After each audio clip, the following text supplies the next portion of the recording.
हाड़ मांस के बने हुए संभाजी के शरीर को तो औरंगजेब नष्ट करने में सफल हो गया, लेकिन वज्र से भी अधिक मजबूत जो उनके इरादे थे उसको नष्ट करने में उसको रंच मात्र भी सफलता प्राप्त नहीं हुई।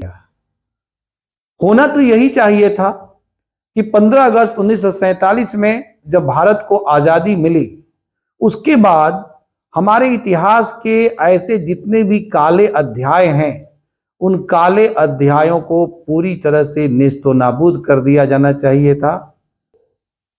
नमस्कार दोस्तों, आजकल पूरे देश में औरंगजेब को लेकर के गहमा गहमी का माहौल बना हुआ है। वैसे तो हम भारत के इतिहास में औरंगजेब को शुरू से ही एक विवादास्पद पात्र के रूप में देखते हैं। सन 1707 में औरंगजेब की मृत्यु हुई, उसके मरे हुए 318 साल बीत गए, लेकिन अचानक औरंगजेब एक बार पुनः प्रासंगिक हो चुका है। हालांकि महाराष्ट्र के मुख्यमंत्री ने कहा कि नहीं, औरंगजेब की वर्तमान समय में कोई प्रासंगिकता नहीं है, लेकिन आज पूरे देश भर के लोग औरंगजेब के नाम से जब से छावा फिल्म रिलीज हुई है तभी से आंदोलित हैं।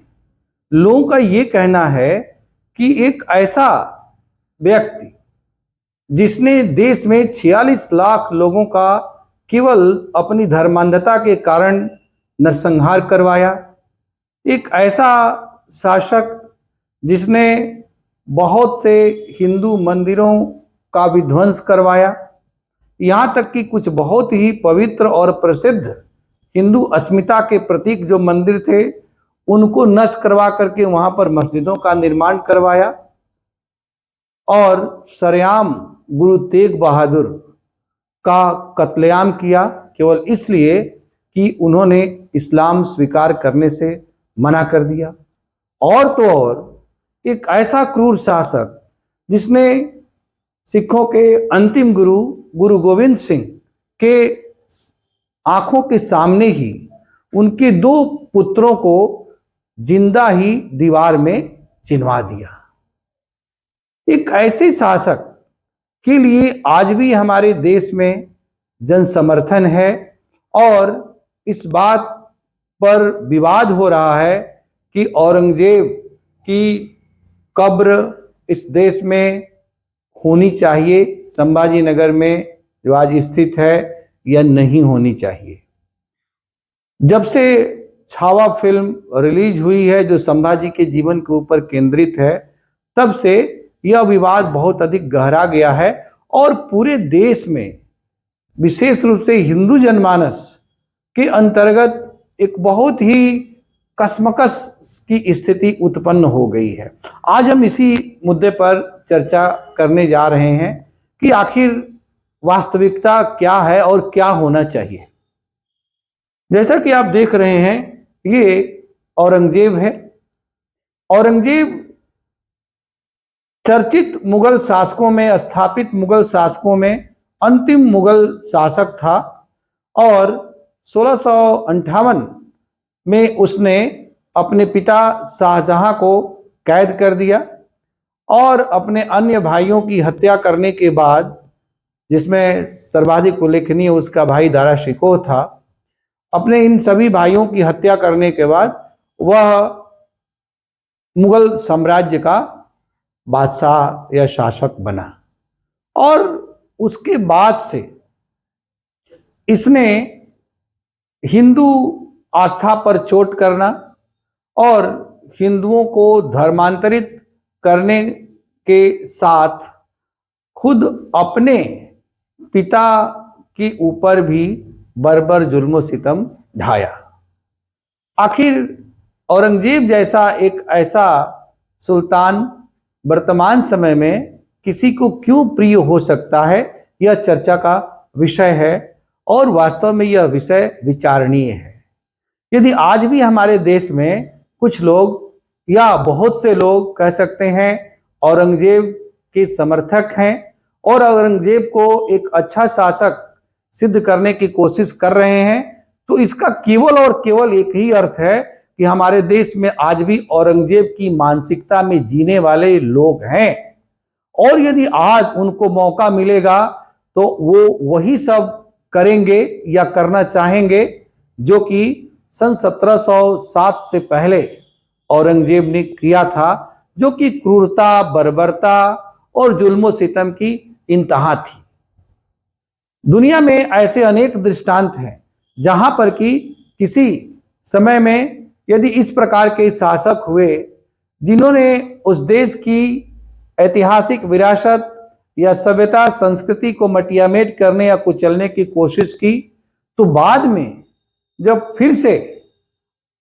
जब उस देश की परंपरागत व्यवस्था स्थापित हुई तो ऐसे क्रूर शासकों के सारे प्रतीकों और स्मारकों को नष्ट कर दिया गया।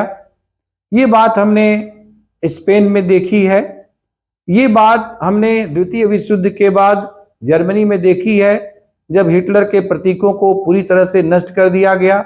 यहां तक कि ये चीज हमने देखी है वर्तमान रूस और पहले के सोवियत संघ के दौरान, कि जब 1990 में सोवियत संघ में साम्राज्यवाद, जो साम्यवाद था, कह सकते हैं साम्यवादी साम्राज्यवाद था, जिसमें कि मार्क्सवादी कम्युनिस्ट पार्टी और विशेष रूप से स्टालिन की और उसके पहले लेनिन की तानाशाही वाली व्यवस्था थी।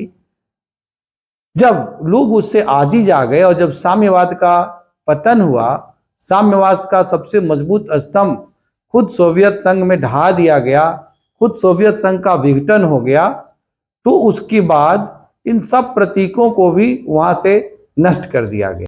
क्योंकि भारत हजारों साल की गुलामी के बाद फिर से एक आजाद देश के रूप में अगड़ाई ले रहा था। ऐसे में इतिहास के ऐसे काले धब्बों को बनाए रखने का कोई औचित्य नहीं था। इसलिए औरंगजेब जैसे शासकों के इस प्रकार के कब्रों को उसी समय सार्वजनिक रूप से मिटा देना चाहिए था। और उस समय माहौल भी अच्छा था, क्योंकि देश का विभाजन 15 अगस्त 1947 को इसी सांप्रदायिक आधार पर हुआ था, और इस देश के विभाजन की मांग बहुसंख्यकों ने नहीं की, बल्कि सांप्रदायिक आधार पर अल्पसंख्यकों ने ही की थी।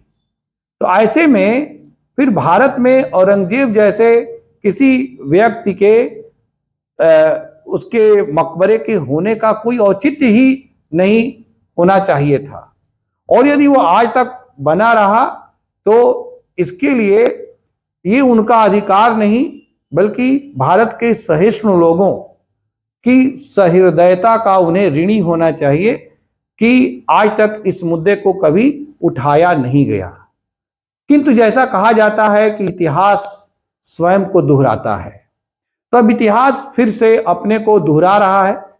जैसा हमने देखा कि मुगल काल के प्रारंभिक दौर में जिस राम जन्मभूमि से संबंधित अयोध्या के मंदिर को ढहा करके मस्जिद का रूप दिया गया था, आज फिर से इतिहास ने करवट बदला और फिर से वहां पर एक भव्य मंदिर खड़ा हुआ है, और वह इस देश के हजारों साल पुराने गौरवशाली सांस्कृतिक अस्मिता और अस्तित्व का एक मजबूत स्मारक बना हुआ है।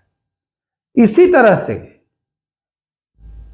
आज ऐसी कई चीजें हैं जिन पर सवाल खड़े किए जा रहे हैं, और जब से छावा फिल्म, जो कि शिवाजी के पुत्र संभाजी के जीवन को केंद्र में रख करके बनाई गई, उस फिल्म के रिलीज होने के बाद औरंगजेब का ये मकबरा और औरंगजेब का चरित्र फिर से चर्चा के केंद्र में आ गया है।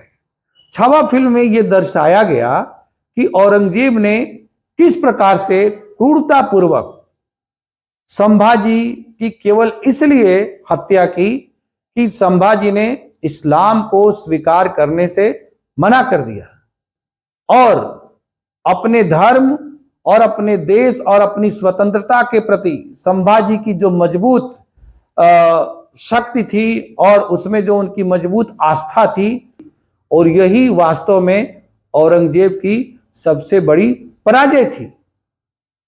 और उस फिल्म में आप देखिए तो एक जगह औरंगजेब संभाजी के मरने के बाद एक जगह कहता है कि काश मेरा भी कोई बेटा संभा की तरह होता।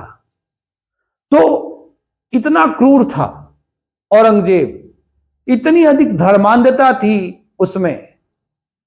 हिंदू धर्म ग्रंथों का अध्ययन करने के बाद उसका अनुवाद किया था उसके बड़े भाई दारा शिकोह ने। केवल इतने के लिए ही औरंगजेब ने शासक बनने के बाद दारा शिकोह पर धर्मद्रोही होने का आरोप लगाया और उसको मृत्युदंड दे दिया था।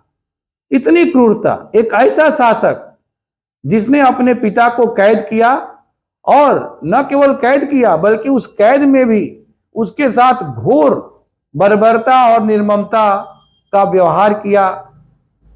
कुछ गिनी चुनी चीजें खाने को देना, सीमित मात्रा में पीने के लिए पानी देना, इस प्रकार की बर्बरता करने वाला शासक था। आखिर ऐसे क्रूर बर्बर शासक से किसी को क्यों लगाव हो सकता है? यदि किसी को लगाव है तो निश्चित रूप से इसलिए कि ऐसा लगाव रखने वाला जनमानस भी इस देश की बहुसंख्यक जनता हिंदुओं से नफरत से भरी हुई है। ये जनमानस जिसमें हिंदुओं के प्रति इतना अधिक कटुता या विरोध का भाव है, उसी का चहेता ये औरंगजेब हो सकता है। बड़े दुर्भाग्य की बात है कि जो संघर्ष केवल वैचारिक स्तर पर था, उस संघर्ष ने अभी एक दो दिन पहले ही व्यवहारिक तौर पर खूनी संघर्ष का रूप धारण कर लिया, जब नागपुर में एक प्रतीकात्मक औरंगजेब के मकबरे को जलाया गया।